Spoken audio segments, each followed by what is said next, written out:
욥기 40장 6절에서 14절입니다.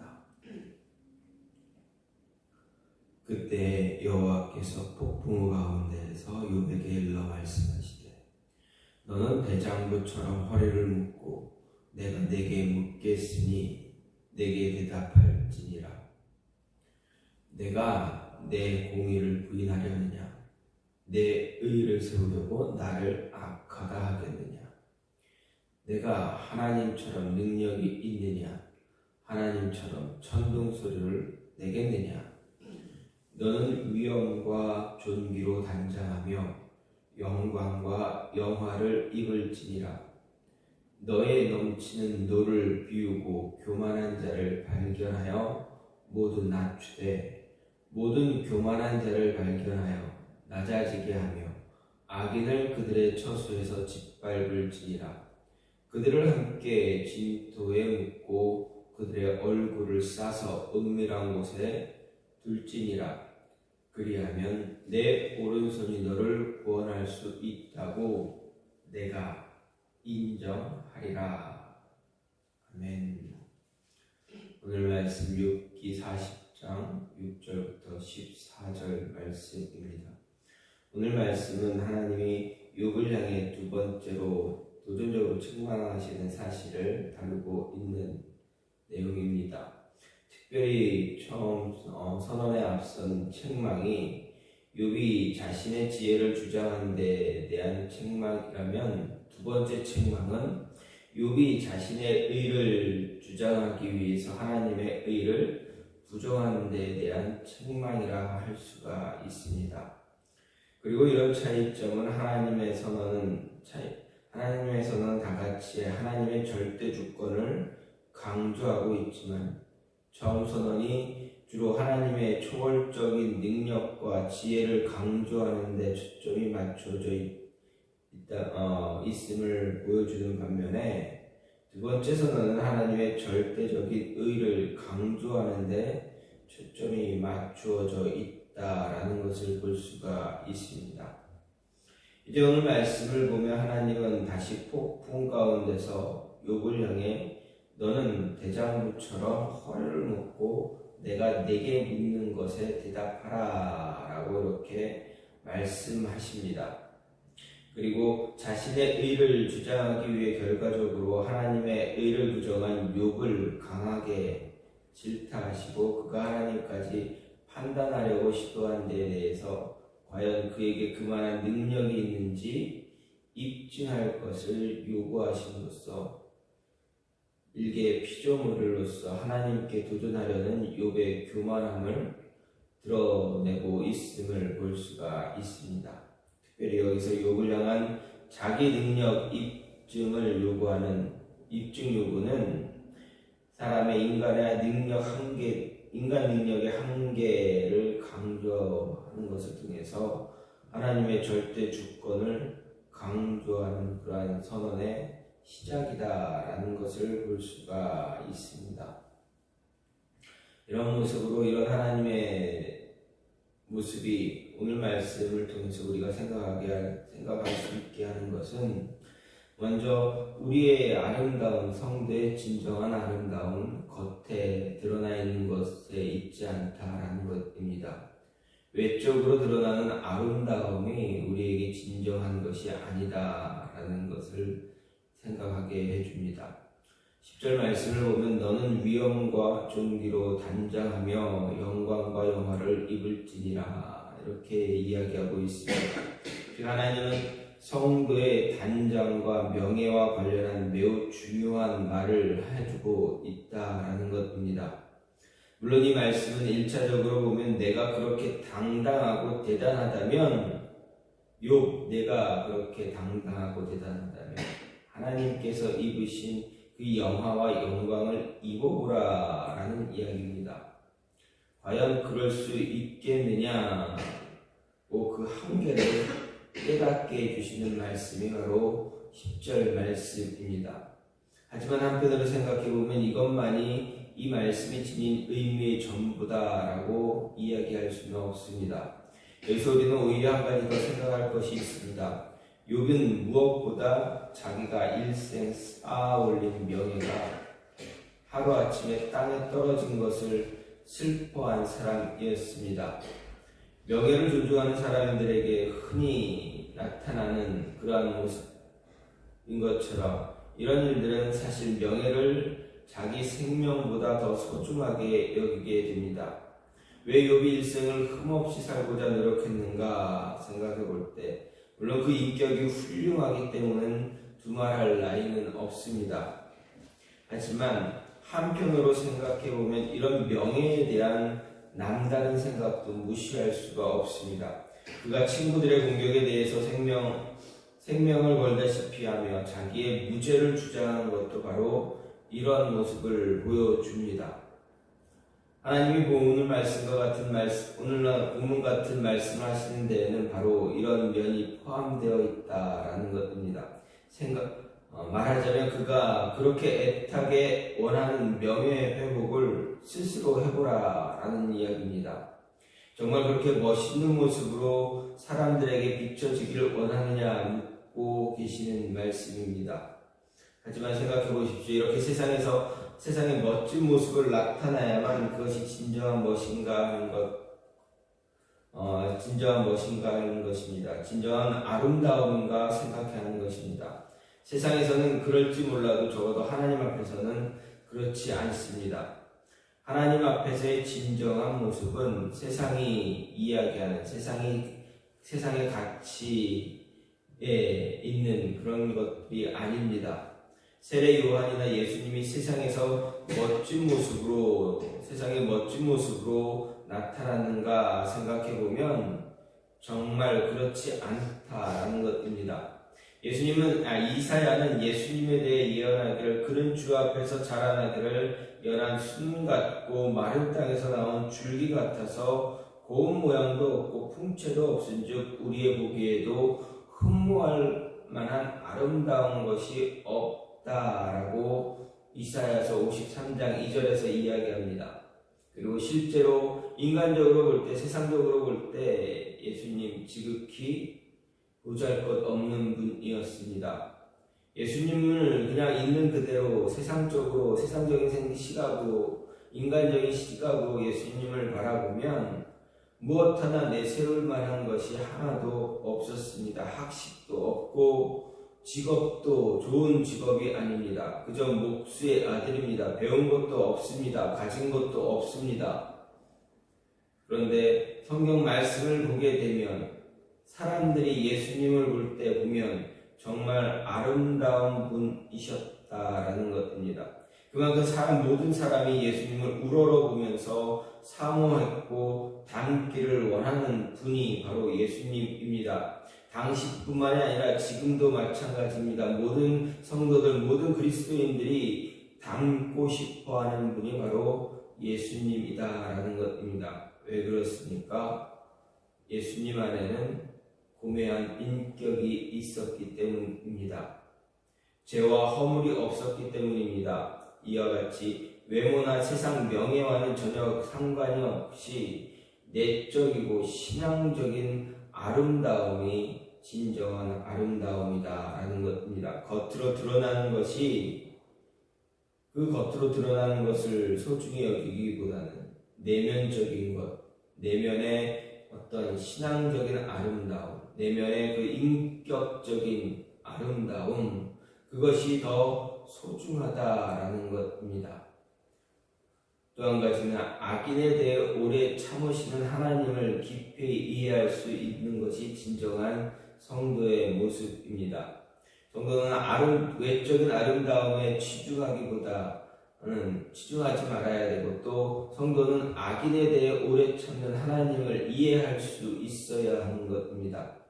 11절 말씀부터 보면 너는 넘치는 노를 비우고 교만한 자를 발견하여 모두 낮추되 모든 교만한 자를 발견하여 낮아지게 하며 악인을 그들의 처소에서 짓밟을지니라. 그들을 함께 진토에 묻고 그들의 얼굴을 싸서 은밀한 곳에 둘지니라. 이렇게 이야기하고 있습니다. 여기서 하나님은 욥을 향해서 넘치는 노를 쏟아서 교만한 자를 발견하여 낱낱이 낮추라라고 말하고 있습니다. 또 더 나아가서 악인을 그 처소에서 밟아서 아예 그들의 진토를 묻어버리라고 욥에게 주문하십니다. 이렇게 말씀하신 것은 욥이 하나님께서 악인을 심판하지 않으신다고 강력한 어조로 항의했기 때문에 그렇습니다. 말하자면 하나님은 욥에게 그렇게 할 수 있으면 해보라. 내가 나에게 요구하는 것처럼 너가 할 수 있으면 해보라 라고 하시는 것입니다. 물론 욥으로서는 하나님이 요구하는 대로 할 수가 없습니다. 악인을 일일이 구분할 능력이 그에게 없기 때문에 그렇습니다. 아무리 그의 능력을 샅샅이 뒤져보아도 욥이 누가 악인인지 누가 선인인지 구분해낼 능력이 없기 때문에 그렇습니다. 그들을 심판할 능력도 더 없습니다. 구분할 능력도 없겠지만 그들을 심판할 만한 능력도 없기 때문에 그렇습니다. 바로 욥의 이런 한계를 드러내기 위해서 하나님은 이처럼 말씀하고 계십니다. 하지만 하나님은 단순히 욥의 한계를 드러내기 위해서만 이 말씀하신 것이 아니다라는 것을 생각해야 합니다. 사실 보다 깊은 뜻은 바로 상상만으로라도 그렇게 해보라는 데 있는 것입니다. 상상한 것으로, 생각만으로 너가 악인을 구분해낼 수 있느냐, 생각만으로도 그들을 심판할 수 있느냐, 그렇다면 해보라 라는 것입니다. 말하자면 악인을 찾아내어 심판한다면 과연 누가 살아남을 수 있겠느냐라는 반문이 이 말씀 안에 있다 할 수가 있습니다. 하나님께서 왜 이토록 참혹한 심판을 말하고 계십니까? 정말 욥의 요구대로 참혹하게 심판한다면 이 땅에 살아남을 만한 사람이 인류가 단 하나도 없기 때문입니다. 이미 하나님은 노아 홍수 이후에 이런 모습들을 아셨습니다. 아니, 노아 홍수 이전부터 하나님은 다 알고 계셨습니다. 그래서 홍수가 끝난 후에 가장 먼저 하신 말씀이 무슨 말씀이십니까? 내가 다시는 사람으로 인해 땅을 저주하지 않겠다라는 것이고, 그 증표로 무지개를 주신 것입니다. 다시 말해서 아무리 인간이 악한 죄를 지을지라도 과거 노아의 홍수 때처럼 그렇게 참혹한 심판, 철저한 심판만은 최후의 심판의 때가 이를 때까지 하지 않으시겠다, 보류하겠다라는 것입니다. 물론 비슷한 심판은 보여주신 적이 있습니다. 소돔과 고모라 성을 향해서 내리신 하나님의 유황불 심판을 보게 되면 알 수가 있습니다. 하나님은 충분히 악한 자들을 심판할 수 있음에도 불구하고 그들을 오래 참고 그들에 대해서 오래 참고 계시는 하나님의 마음, 그 모습을 우리가 이해할 수 있어야 한다는 것입니다. 마지막으로 우리의 성도의 의로는 결코 구원을 이룰 수가 없다라는 것을 이야기해주고 있습니다. 14절 말씀을 보면 내 오른손이 너를 구원할 수 있다고 내가 인정하겠다라고 말씀하십니다. 이것은 무엇입니까? 앞에 14절 앞에 보면 그리하면이라는 단어가 있습니다. 이 그리하면이라는 것은 앞에 9절, 11절, 12절, 13절에서 하나님께서 제시하신 조건을 욥 내가 충족할 수 있다면, 충족시킨다면 이라는 의미입니다. 곧 모든 악인을 내가 구별해서 진멸할 수 있다면 너 자신의 능력으로 너 스스로를 구원할 수 있다는 것을 내가 인정해 주겠다라는 것입니다. 욥이 악인을 구별해서 악인을 모두 심판할 만한 능력이 있다면 내가 너의 능력으로 너가 너 스스로를 구원할 수 있다라고 내가 인정해 주겠다라는 이야기였습니다. 이것은 욥이 절대적으로 공의롭고 절대적인 능력을 가지고 있어야 가능한 일입니다. 그가 욥이 하나님과 같은 그러한 능력을 갖고 있어야만 악인을 구별할 수 있고 악인을 심판할 수 있습니다. 그래야만 그런 능력을 가지고 있어야만 가능한 일, 구원할 수 있는 스스로를 구원할 수 있습니다. 이거 보건대 오늘 말씀 이분들은 14절은 욥이 하나님의 행사에 의의를 제기할 수 없다. 내가 나의 일, 나의 역사에 내가 행하는 모든 것에 어떤 단 한 톨의 의도, 단 한마디의 불평, 불만도 왈가불가도 할 수 없다라는 것을 확실하게 보여주는 그런 말씀이다라는 것입니다. 동시에 인간은 자기 스스로는 스스로를 구원할 수 없는 존재라는 것을 분명하게 가르쳐주는 그런 말씀입니다. 하나님께서는 욥에게 분명하게 말씀하십니다. 절대적인 주권에 대해서 이야기하시면서 분명하게 말씀하시는 것, 인간의 능력에 한계가 있음을 이야기해주고 있습니다. 그 능력의 한계를 이야기하시면서 성도라면, 나를 믿는 그리스도인 나의 사람들이라면 진정한 아름다움을 바깥에서 찾지 말고 내면에서 만들고 내면에서 찾아야 한다라는 것입니다. 성도의 그리스도인의 진정한 아름다움은 인격적인 것, 내면의 인격적인 것, 신앙적인 아름다움이다라는 것을 이야기해 주시면서 또 성도는 악인에 대해서 오래 참으시는 하나님을 이해할 수 있어야 하고, 성도라면 결코 자신의 의로는 구원에 이를 수 없음을 스스로 인정하고 고백할 수 있어야 한다라는 것을 이야기해 주고 있습니다. 하나님께서 욥을 통해서 이 모습을 이야기해 주시는 것은, 욥에게 이러한 모습을 이야기해 주시는 것은 바로 우리에게도 동일하게 우리가 추구해야 할 아름다움은 내면에 있는 내적인 신앙적인 아름다움, 하나님을 바라보는, 하나님 안에서 모든 것을